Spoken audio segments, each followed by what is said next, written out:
Hi everyone, I thought it might be fun just to do a little bit more of this page. I'm not going to do all of it, but I thought we could do the little branch that the parrot is sitting on, and maybe this flower I thought might be rather fun to do.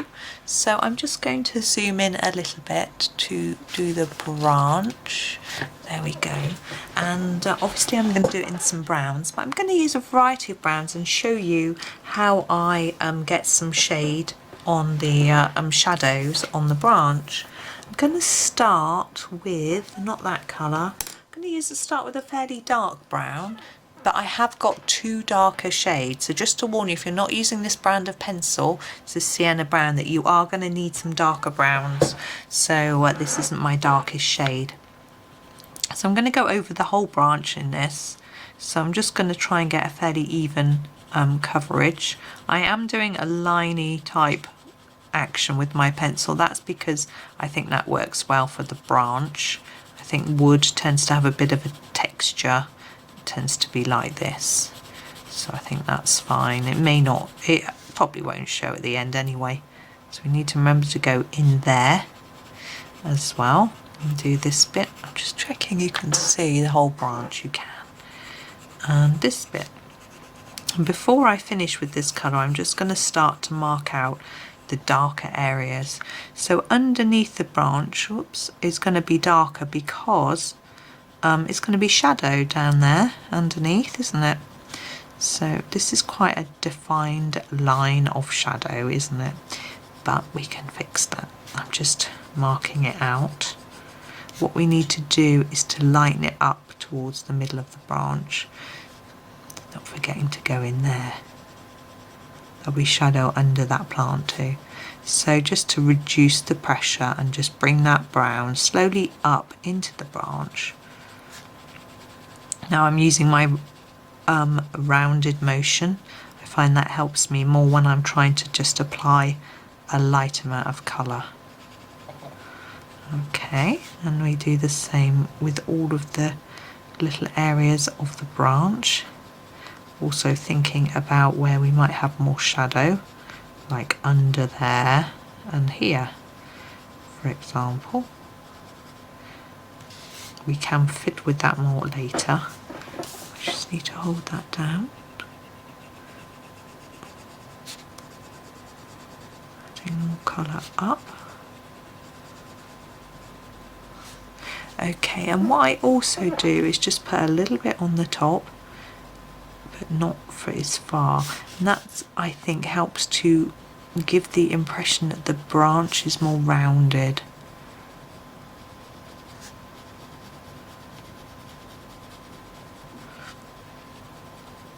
That you know, that it's not just a flat piece of wood. I hope you can see that it's beginning to sort of take shape. But I'm going to grab a darker brown. I'm trying to see which is my darkest. This is my next darkest. This is the dark chocolate brown. I'm just going to give it a quick sharpen.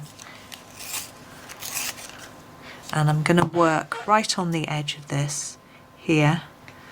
And I'm going to try and go over the black line, just darken that a bit more, and then fade it up into that other brown, just to create even more of a shadow. The more of a contrast you have between the dark and the light, the more of an impact it gives. It depends what you're going for, really. You might not want such a huge impact. It just depends. Depends on each picture and what in the picture you're colouring. But I find that if I go in quite dark, it almost hides that black line completely, which is quite a nice effect. Some people don't like the black lines and want to hide them. You don't have to always go over them with a white pen or anything to hide them. You can do it this way. Obviously it depends on the colour that you're colouring with though.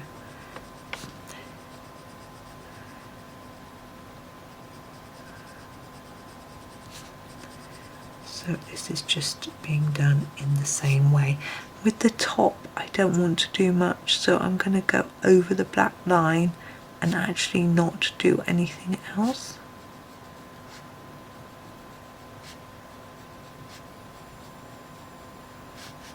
We haven't actually got a black line in there. that's that. That's all I'm doing there. And then with my very darkest brown, this needs a good sharpen. Oh, in the wrong hole of the sharpener. Let's get ourselves sorted. There we go. This is the Cocoa Brown. What I'm going to do is emphasize the shadowing with this one. So under this flower, I'm going to have some dark. I'm just filling in that gap because it shouldn't be there. And then thinking about what's going on under here. So it'll be dark here and under there. We're also going to have a little bit along the edge of the foot there, I reckon, and down there, maybe even just a touch there, and then along here and under this leaf.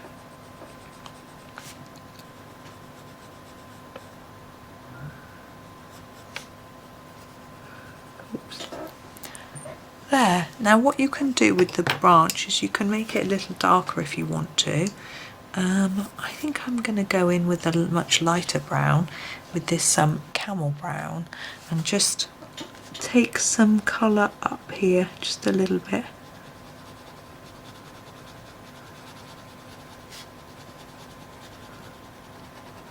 So it doesn't look so completely white. Just doing a little bit at the top. Not so much there, or at the bottom, and a bit there. There. And I'm going to leave it like that before I spoil it. But we are going to move on to the flower. Just move the book along a little bit so you can see it. I thought it might be fun. Now thinking about the colours we've got on the page, we've got the orange bird, orangey reddy yellow. I'm going to do green leaves. You don't have to. That's what I will do because that's what I do, green leaves. So we need a different colour for the flower. Now I'm thinking we could use a pink or purple. They sort of clash slightly with the orange, which might be quite nice. Or we could do blue, but then we've got this background. I don't know what I'm going to do with the background yet, but I might decide to do it blue like sky. I might just leave it white, to be honest. But so I think I don't want to erase that blue option, just in case I decide to do blue. So I'm going to do these in a purpley, pinky purple colour. Now we've got two rather nice colours which I think I'm going to experiment with. We've got a Amethyst Purple and a Magenta. Now I'm going to use the Amethyst Purple first, and I'm going to do it in the middle of the flower. I'm going to start off really dark, pushing really hard. I've got a sharp point there, and then reduce it as I get towards the middle of the flower. I do want to take it all just beyond the centre, but just a light amount. I want to try to reduce it evenly through. So start hard and get lighter at sort of even rate. It takes a bit of practice, but you can always just do it quite light and then slowly build up. Like here, look, I've done it light and I can just slowly build up where I think needs a little bit more. We will be adding more layers, so if it isn't quite right, it will come together. So I'm going to do the same on each petal. I haven't decided what to do with the middle yet, so I'm going to ignore that, all the outside. So I'm just going to worry about these petals first. And actually, once we've done them, it might tell us what we need to do. Sometimes it takes, once you've done a little bit, you can then see where it seems to be guiding you, what will work. Okay, that's that. Now we're going to move on to the magenta, and we're going to do this from the tip. So we're going to make it really hard in the tip and then reduce it as we head towards that darker colour. We want them to overlap, we want them to blend together.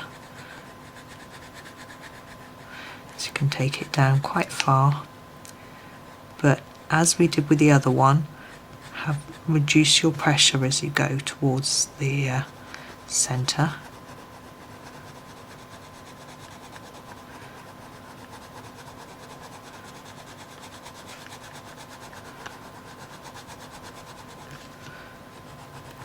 So hard on the tip, and then reduce.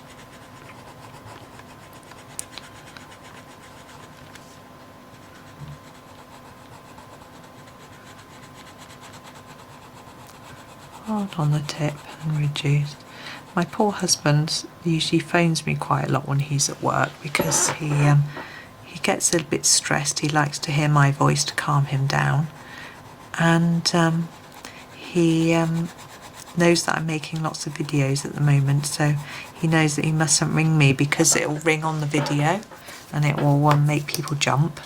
So this is the Amethyst Purple, so he's not being able to ring me. So I'm going to go just back over exactly what I was doing before.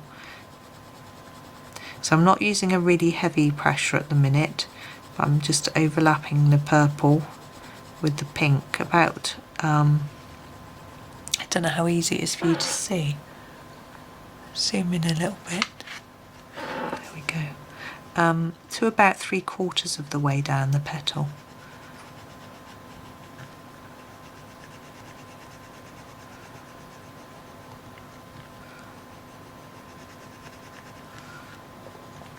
Making sure that it's definitely darker in the centre, reducing as you go down.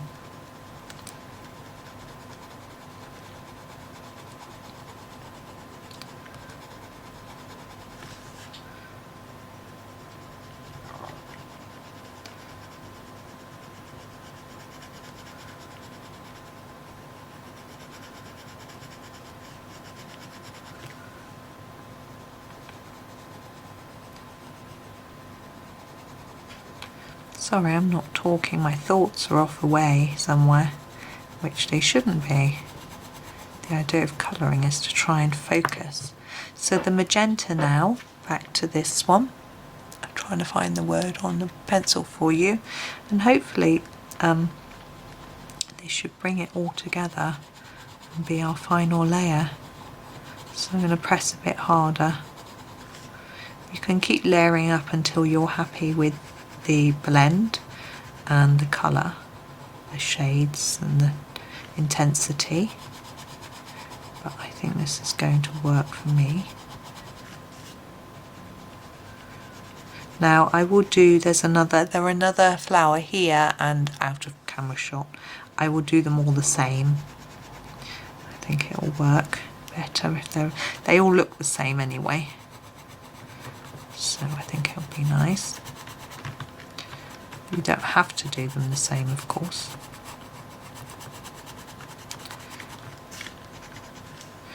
Okay, so we're nearly done. I'm just going to sharpen this magenta and just go over again, because then we can really burnish it down with our sharp point. And then we've got to think about what to do with the centre and the very outside. And I think we should introduce another shade of colour. Obviously we don't want to introduce another colour, I think that would be a little bit mad, but we can introduce a different shade of either purple or pink to do both, and I think I'll do both of them the same, and I think it will just tie it all up nicely. See what I've got in a minute in my box. There we go. Now let's have a look. We've got pinks, we've got a very pale purple, we've got our eggplant. I'll show you the purples and talk you through why I'm not going to use these. I think those two are too pale and I think that's too dark. That's it. So I'm going to pick a pink, and this one, the Plum Purple it's called, but it's pink. So I'm going to use that because it's fairly close to magenta, so it will work, but it isn't so dark, so you'll see that it's a different colour. So I'm going to use it in there. And you can see it's quite intense. I think it just works. So we'll go all the way around the edge.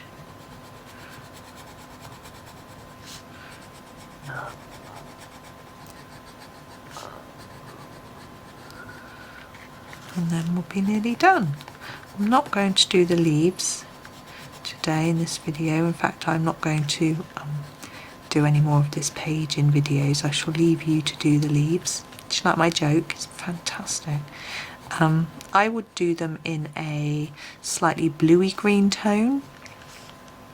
So I would say maybe an emerald green with I'd probably pick these two, emerald green and forest green together. I'd probably do those two colours for the leaves. But there we go. But I'm going to finish there, and it's very, very neon-y. In my camera it almost looks like it's glowing. Oops, sorry, I'm going to pull it out a bit so you can see the branch and most of the parrot as well. There we go. I can't, it looks a bit, spine gets in the way. But anyway, there we are, there's our flower. So I hope you enjoyed that video. Thank you very much for watching, and happy colouring.